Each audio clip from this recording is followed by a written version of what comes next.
సీతారాములు వివాహమైన తర్వాత కైకేయి మాత వారికి బహుమతిగా ఇచ్చిన చోటు కనక్ భవన్.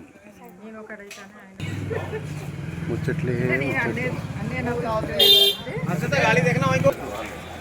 వావ్, కనక్ భవన్. ఎన్నో సంవత్సరాలు సింహాసనం ఖాళీగా ఉంటుంది. ఓహో, ఆ టైంలో ఎవరు ఆ సింహాసనం అధిష్ఠించినా కానీ చెప్తారు.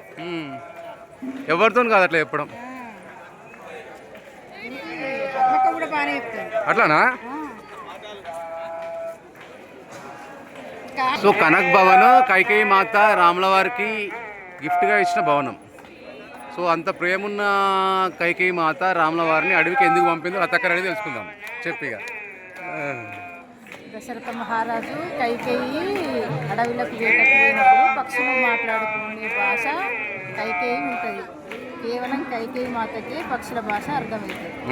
పక్షులు మాట్లాడుకుంటే అంటే దశరథ మహారాజు అంటే ఆ సింహాసనం ఎవరు అధిష్ఠించినా తల వెయ్యి ముక్కలవుతుంది అంటే అది దశరథునికి చెప్పకుండా వనవాసం రాముడు అంత ప్రేమ ఉన్న రాముడు కూర్చోవాలంటే తనకు బాగా అంటే ఎట్లా ఎవరు అధిష్ఠించినా ఇదవుతుందని ఆమె ఏం చేస్తుంది, ఒక 3 కోరికలు కోరుకుంటుంది కదా.